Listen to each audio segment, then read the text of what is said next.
নমস্কার, আমার নাম সঙ্গীতা গুপ্ত। প্রদীপ রাঙ্গানাথানের ডুড মুভি এসেছে নেটফ্লিক্সে। আপনি হিন্দি ডাব ভার্সনও দেখতে পাবেন। হিন্দি ডাবিং খুবই ভালো। প্রদীপ রাঙ্গানাথানের অ্যাক্টিং, স্ক্রিপ্ট সিলেকশন ইউনিক হয়। প্রদীপের রিসেন্ট রিলিজ হওয়া 3টে মুভির নাম হলো লাভ টুডে, ড্রাগন, ডুড। এই 3টে মুভি 100 কোটি ক্লাবে পৌঁছে যেতে পেরেছে। জন্য আপকামিং মুভি লাভ ইন্স্যুরেন্স কোম্পানির জন্য অডিয়েন্স এক্সাইটেড। ট্রেলার দেখে আলাদা কিছু দেখানো হবে বলে মনে হচ্ছে। আলু আর্জুনের আরিয়া 2 দেখেছেন? তাহলে মিল খুঁজে পাবেন। এখানে আসা টুইস্ট টার্ন মুভি দেখার ইচ্ছা অনেক বাড়িয়ে দেবে। দেখেই মনে হবে কি পাগলামি না চলছে। প্রেম হচ্ছে, প্রেম নেই, আবার দেখানো হচ্ছে প্রেম হচ্ছে, আবার প্রেম নেই। এই মুভি আজকের জেনারেশনের জন্য বানানো হচ্ছে। প্রেমের সম্পর্ক মধ্যে দিয়ে মেসেজ দেওয়ার চেষ্টা করেছে। কিছু জায়গায় কনভিনসিং লাগবে, কিছু জায়গায় লাগবে না। সেম আরিয়ার মতনই স্টোরি দেখানো হচ্ছে।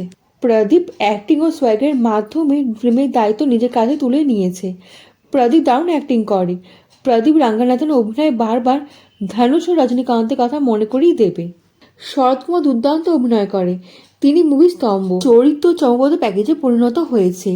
ডুড শুরু হয় একটি বিয়ে হলের দৃশ্য দিয়ে, যেখানে ব্যাকগ্রাউন্ডে বাজছে 1990 সালে রজনীকান্তের জনপ্রিয় মুভির গান নুরু ভারু শ্যাম। প্রেম, ত্যাগ, এক্সের হাজবেন্ড দেখানো হয়েছে। এই মুভি ফার্স্ট হাফ চমৎকার দেখানো হয়েছে, আর সেকেন্ড হাফে সিনেমা গতি যেন কমতে শুরু করে দেয়। গল্পটি আবেগের দিকে ঝুঁকে গিয়ে গুরুত্বপূর্ণ বার্তা দেওয়ার চেষ্টা করলে এন্টারটেনমেন্টের পরিমাণ কমে যায়। কেমন লাগলো আপনার ভিডিওটা কমেন্টে জানাতে কিন্তু ভুলবেন না। লাইক ও সাবস্ক্রাইব করে দেবেন, দেশ বিদেশ বন্ধুর সঙ্গে ছড়িয়ে দেবেন। দেখা হচ্ছে পরবর্তী ভিডিওতে। ভালো থাকবেন।